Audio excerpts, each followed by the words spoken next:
Now that we've got our supercharger bolted to the engine, the top of it is looking a bit bare. Which is where this comes in, a factory refurbished Holley carburetor. Or more correctly, a pair of them. Opening these up was actually pretty exciting because they're the closest thing to a new carburetor that I had ever bought for myself. Normally, the ones we're dealing with are modified, corroded, and full of 30-year-old fuel, so it's a bit of a nice change of pace. Originally, I was looking for used carbs, but I found that I couldn't beat the price on this pair from Holley, so it seemed like the way to go. These two are run-of-the-mill 600 CFM 4-barrel vacuum secondary 4160 style electric choke models. I wanted vacuum secondaries for ease of tuning and to help me run what is arguably far too much carburetor for this engine. But how are they going to fit onto our supercharger's adapter plate? We'll use the gasket and studs that came with each carburetor to find out. I was hoping we'd be able to run these in the sideways configuration, but we've immediately run into our first problem, and that's the throttle arm hitting the carb adapter. For now, we'll stack on some washers until that clears and get ready to install the other carb. But we're still having issues. The electric choke cap is running into the throttle arm. We probably don't need two chokes anyway, so what happens if we take that off? Well, then the throttle arm just runs into the diaphragm housing. This would be a trickier thing to fix. All of the sideways linkage kits I've seen use that top eyelet, which means things would get a bit complicated if we had to cut it off. Prior to this, I had actually bought one of those kits and toyed with installing it a couple of different ways. I went with this set since it mounts the bottom pivot position to the intake manifold, and it seemed like it would work right until the carburetors didn't fit sideways. So what if we rotate them 90 degrees? It almost works, but the rear carburetor is getting hung up on the vacuum barb of the front one. So neither of these positions is ideal, but it seems like this is going to be our best bet. A jet change is going to require removing one or both, which sucks, but is probably better than dealing with the issues we would have trying to mount these sideways. These come with a lot of ports, so we're definitely not going to need that vacuum barb on the front carburetor, but I also don't want to plug it off entirely just in case these end up being used for something else in the future. So we'll settle for just shortening it. To get better access, we'll go ahead and remove the 4 screws holding in the rear fuel bowl. With everything covered up, we'll use a tubing cutter to slice our way through the barb. And once that separates in a dramatic fashion, we'll clean up the inside and outside of the tubing before getting out the flaring tool. Though it seems like that tube is stainless, and I wasn't able to do very much to it, but at least we've got a tiny little edge there for a hose to grab onto. We'll spray everything out to make sure there's no debris left in there, and reinstall the fuel bowl. Clearly, we have shortened things, but we'll have to do a test fit to know for sure it was enough. Fortunately, once both carbs are back on the engine, we can still see light between them. Not a huge amount, they're still pretty close, but at least nothing is touching. Which means we're going to move on to figuring out the throttle linkage. First up is a return spring setup. These are pretty cheap, cheesy kits, but they're easy, and I've had good luck with them in the past. We're going to need a longer stud for that corner of the front carburetor, and a drill to resize both of the holes in the bracket because neither one fits anything. We'll use a step bit to bring the stud mounting position to 3/8 of an inch and the bolt hole to 1/4. Then it fits like it should have in the first place. Once that's been secured, we'll take a look at the throttle linkage we're going to be using. This bolts through the eyelets at the top of the throttle arms and allows a bit of overall length adjustment. Although, as it is, not quite enough, and we will have to cut down that central sleeve. After it's been sawed through, we'll clean up the end on the disc sander and then use a tap to cut new threads. Then we can reassemble the link and get it bolted to the throttle arms. The rear one is simple, but the front one also has to hold the attachment point for our return springs. Once that's all been put together, we can tighten the bolts down, and turn the sleeve to adjust the length of the link. Then we'll install the return springs by winding them through the bracket and then the tab attached to that front throttle arm. And simple as that, both are locked together and move as one. Mostly. There's a lot of play in those brass bushings, and to tighten that up we'll have to take the linkage back apart, figure out the dimensions we need, and then work those bushings over on the belt sander. And pretty soon we've got a nice snug fit on the throttle arm. Once it's been bolted back together, there is no unwanted movement at all. We'll repeat that same process to get the rear bushings in order, and pretty soon our link is nice and solid. Those are the basics sorted out. We'll fine-tune the linkage later. For now, the last thing we need is a throttle cable bracket. This is a dirt cheap cast aluminum universal bracket that I mostly chose for its ability to remove the return spring section, since we're going to be running one pair of springs for both carbs.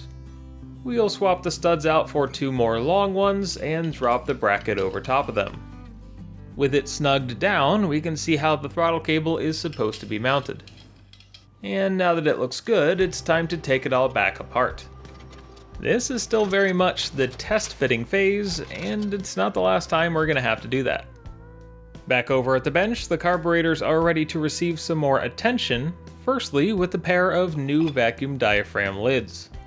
These allow for a quick spring change, but perhaps more importantly, also allow a vacuum hose connection to help synchronize the opening of the secondaries. Our other major modification is a common one for draw-through applications, and that is boost referencing our power valves. We'll be using this stubby piece of 3/16 of an inch brake line tubing. That will be going into the body of the carburetor, but first we need to get the choke housing out of the way. There are 3 screws holding down the electric choke cap, and once that's been removed, we can get to the 3 holding down the choke housing. Lastly, there is a clip that retains the choke flap link, and once that's been removed, the choke housing is free. To do the same for the vacuum diaphragm assembly, we'll first remove the tiny clip holding it to the secondary throttle shaft. And once the 3 screws are out of the way, the housing can be separated from the carburetor body. We'll hold down the lid until its 4 screws have been removed, then we can release the spring pressure and set those parts aside. We'll make sure the diaphragm is positioned correctly and drop on our new lid. With 2 screws holding that to the housing, we can take the spring off of the old lid and transfer it to the new spring cover. We'll drop that in and hold it in place until all 4 of the screws are installed and tightened down. To test the operation of the diaphragm, we'll block off the port to the housing and the barb fitting on the lid. And of course, it can be operated manually. That assembly is ready to be reinstalled, but before we do, we'll be modifying the body of the carburetor to boost reference the power valve.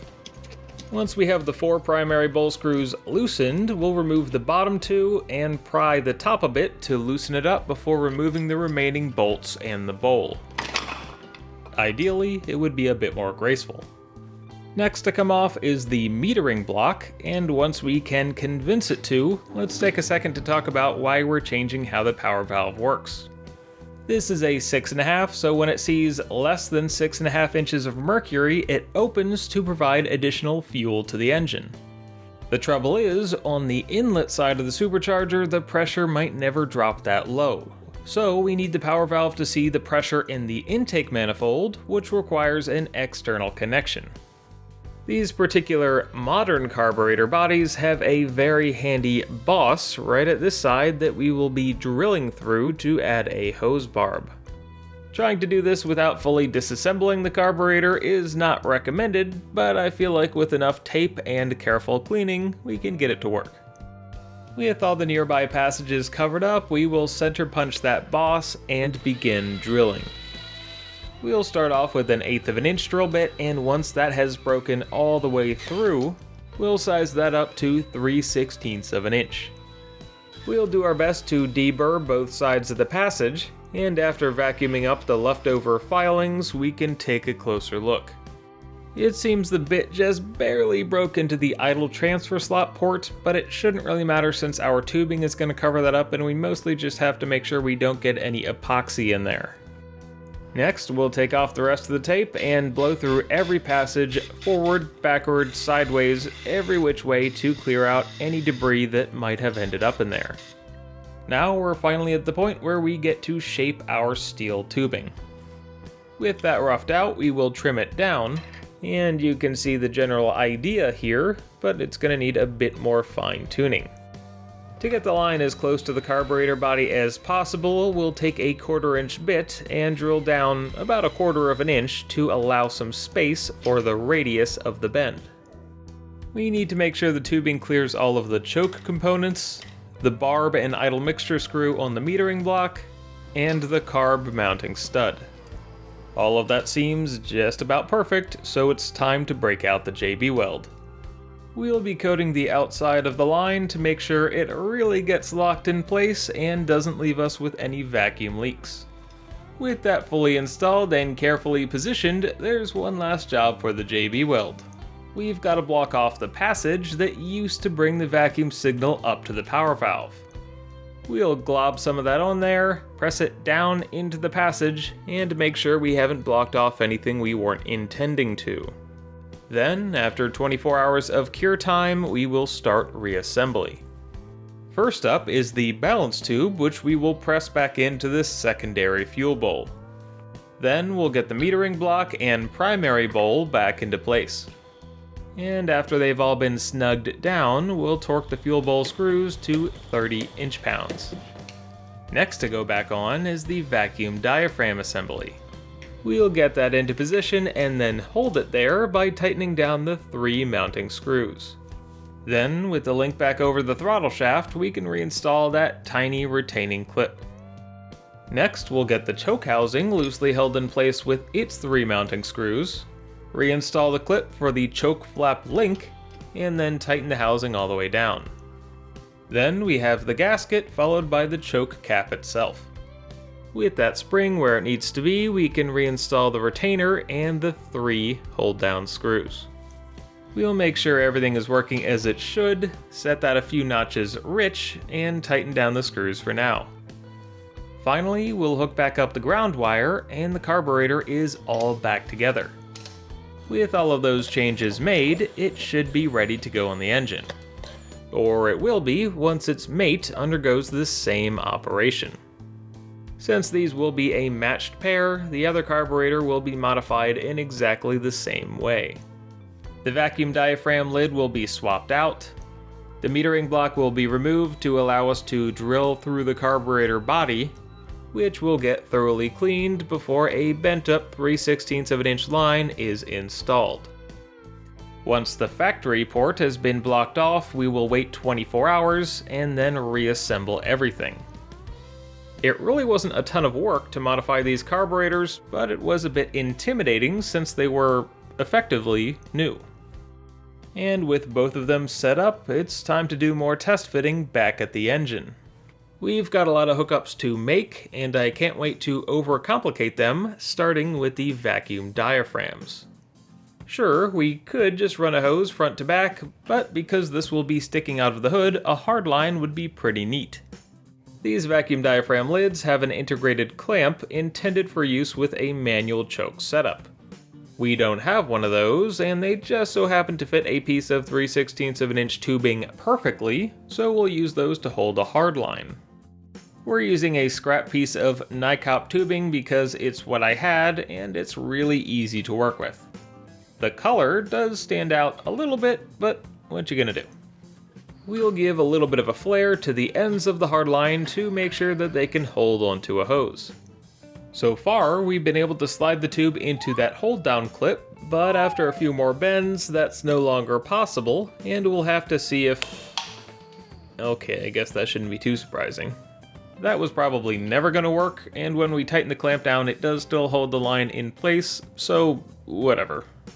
We'll go ahead and assemble the whole thing and clamp down on the hose with zip ties. The vacuum diaphragms aren't the only things we'll be linking together. We'll do pretty much the same for the power valve hose barbs that we added. Once we've got the line shaped the way we need it, it's still not going to go into that clip, so we'll just break it off and use it the same way we did the clip on the rear carburetor. The main difference between this and the last line we made is that this will have a T-fitting that feeds down to the intake manifold. While we're at it, we may as well sort out some of the other vacuum ports, like plugging off the two in the carburetor adapter plate. Down in the intake manifold, we only have one threaded port left, but we're going to need more. If I had planned this a bit better, we could have drilled and tapped extra holes in the intake manifold before installing it, but instead of doing that now, we're going to make a little vacuum manifold to attach to the intake manifold. We'll be starting with a 3/4 of an inch 6061 aluminum round, which we will flatten one side of on the belt sander. It doesn't have to be super precise, but it'll help us drilling through the side of this later. Next up is the drill press, and starting with a 3/16 of an inch bit, we will be going almost all the way through. And following that path, we'll use a 21/64 to do the same. Then, starting on the flat side of our workpiece, we'll use the same drill bit to add 3 more ports. Then we can put that in the vise and use an 1/8 inch NPT tap on all 4, and once we clean that out, we have a nice, crude, lopsided flute. We can only hope it'll work better as a vacuum manifold, so we'll install a male-to-male fitting at the end of it, and with plenty of thread sealer, tighten that down to the intake manifold. From there, we'll install a trio of 3/16 of an inch hose barbs, and with that in place, we should have an intake manifold connection for everything that'll need it. That should take care of all of our vacuum connections, but we've still got to get fuel up to the carburetor somehow. We're not going to use these Banjo barb fittings that came on there from the factory, instead opting for some no-name adapters to 5/8 by 18 thread and 3/8 inverted flare lines. We'll be reusing the Holley inlet screen and get that tightened down with a sealing washer underneath. We'll make the same swap on the second carburetor, and then all we need is a hard line to go into those fittings. We'll go with this 3/8 of an inch aluminum line that is nice and easy to work with. We'll be using these 5/8 by 18 flare nuts and giving each end of that line an inverted flare, leaving us with this elbow that'll connect to a T-junction. The other end will thread into the front carburetor, and you can probably see how this is going to work. It'll be a single inlet, dual outlet configuration. Which sounds simple enough, but connecting the rear carburetor to it ended up being a bit of a hassle. Might there have been a more graceful path than this crazy straw solution? Yeah, probably, but this is what I came up with. Once the throttle link is in place, you can see why that tubing squiggles the way it does, and while the lines get pretty close to the link bar, the throttle arm, and the return springs, they aren't quite touching. Overall, maybe not the most elegant design, but it should be functional. Next up is the third line for that junction, which is going to travel underneath the snout of the supercharger. Somewhere in this area, I wanted to add a fuel pressure gauge connection, and I couldn't figure out an easy way to do that, so we'll do it the weird, sketchy way. I'm sure it exists, but I wasn't able to find quite the connector I was looking for, so we've got this one, and yeah, you can probably see where this is going. This 45-degree countersink should be just the right angle, and okay, yeah, it's not super centered, and it's not the smoothest thing in the world, but it's soft brass and only has to seal 6 psi, so maybe? That junction is going to hang out on the passenger side of the engine, and to thread into that NPT port, we've got this fuel pressure gauge. This is a cheap liquid-filled gauge, and it's not going to live on the engine long term. It's really just going to be there for setting pump pressure and running engine break-in. Clearly, that line is going to need some kind of a hold down, and for now we're just going to keep things simple with some split rubber hose and zip ties. We'll need just one more fuel hard line, this one traveling down towards the feed on the car's frame rail.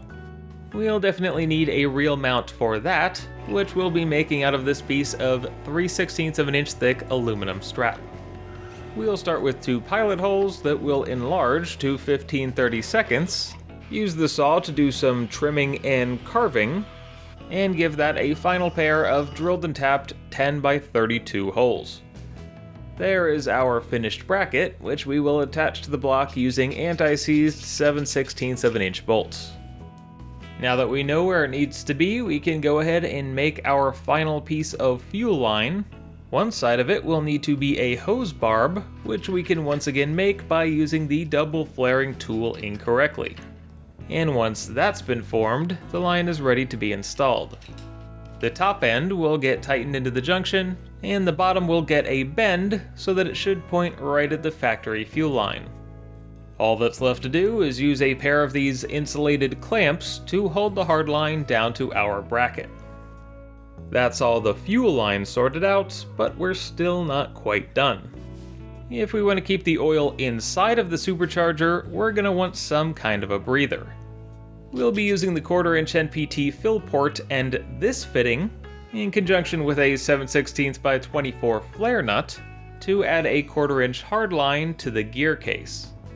But before getting to the line itself, we'll make the brackets to hold it. Those are going to piggyback on 2 of the intake manifold bolts, and once those have been planned out, it's over to the vise where they will get sawed to bits.